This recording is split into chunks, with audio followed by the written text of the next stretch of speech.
नमस्कार। चलिए आज हम समय से थोड़ा पीछे चलते हैं और प्राचीन शहर काशी के दिल में उतरते हैं। एक ऐसी कहानी को समझने के लिए जो पत्थरों और विश्वास की जुबानी कही जाती है। यह कहानी ज्ञानवापी परिसर के इतिहास की है। कहते हैं काशी एक ऐसा शहर है जहां आप किसी भी इमारत को देखिए, किसी भी गली में घूमिए, ऐसा लगता है जैसे इतिहास खुद आपसे बात कर रहा हो। यहाँ की हर चीज अपने आप में एक कहानी है और काशी की इसी विशाल कहानी का एक बहुत ही जरूरी, एक बहुत ही महत्वपूर्ण अध्याय है ज्ञानवापी परिसर। तो चलिए इसे थोड़ा और करीब से जानते हैं। ऐसा माना जाता है कि बहुत पहले प्राचीन समय में सबसे पहला विश्वनाथ मंदिर ठीक इसी जगह पर था। सोचिए, एक ऐसा केंद्र जहां हजारों सालों तक सिर्फ आरतियां, अनुष्ठान और वेदों की गूंज सुनाई देती थी। तो सवाल उठता है कि इस जगह का नाम ज्ञानवापी ही क्यों पड़ा। इस नाम के पीछे ना एक बहुत गहरा मतलब छपा हुआ है। ज्ञानवापी, देखिए यह दो शब्दों से मिलकर बना है। ज्ञान यानी नॉलेज और वापी जिसका मतलब होता है कुआं। तो सीधा सा मतलब है ज्ञान का कुआं। एक ऐसी जगह जहां माना जाता था कि ज्ञान का प्रवाह कभी रुकता नहीं था, हमेशा बहता रहता था। लेकिन जैसा हमेशा होता है, समय बदला और बदलते वक्त के साथ संस्कृतियों के संघर्ष ने इस जगह की तस्वीर को हमेशा के लिए बदल दिया। अगर हम ऐतिहासिक रिकॉर्ड्स देखें तो पता चलता है कि 12वीं से 17वीं शताब्दी के बीच अलग अलग शासकों के दौर में कई बार परिसर को बदला गया। इस दौरान आस्थाएं तो टकराई, लेकिन भक्ति अपनी जगह पर कायम रही। और फिर 17वीं शताब्दी में मुगल शासक औरंगजेब के आदेश पर मूल मंदिर को तोड़कर वो ढांचा बनाया गया जो आज हमें दिखाई देता है।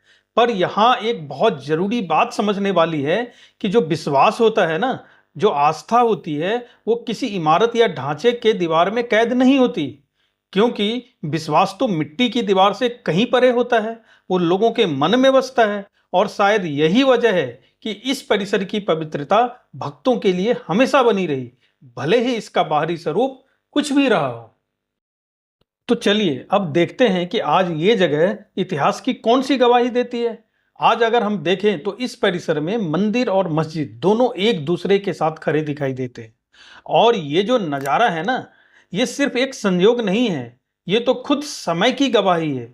जो भारत की जमीन ने कितने दौर देखे हैं और हर तरह की आस्था को अपने में संभाला है। और इन सब के बीच वो ज्ञानवापी कुआं आज भी एकदम शांत, एकदम मौन खड़ा है। ऐसा लगता है मानो उसने सदियों के इतिहास को अपने अंदर सहेज के रखा हो। बस इसे देखकर मन में एक ही सवाल आता है। सोचिए, अगर ये कुआं बोल पाता तो क्या क्या बताता, न जाने कितनी कहानियां सुनाता, है ना। आस्था और इतिहास की यही जमीन आज दुनिया की सबसे ज्यादा चर्चित जगहों में से एक है। इसकी मिल्कियत और इसकी ऐतिहासिक पहचान को लेकर याचिकाएं दायर की गई है और इस पर चर्चा और बहस लगातार जारी है। पर काशी का जो असली संदेश है वो किसी भी वाद विवाद से कहीं ज्यादा बड़ा है, कहीं ज्यादा ऊपर है। काशी का संदेश है एकता का संदेश। एक जो यहाँ पर आए उसका स्वागत है, जो यहाँ प्रार्थना करे उसे शांति मिले, और जो सत्य की खोज में हो उसे रास्ता मिले। समय तो हमेशा आगे बढ़ता रहेगा, लेकिन काशी हमें यही सिखाती है कि असली जीत समझ की जीत होती है। और अंत में इस पवित्र स्थल से बस एक ही आवाज गूंजती है, हर हर महादेव।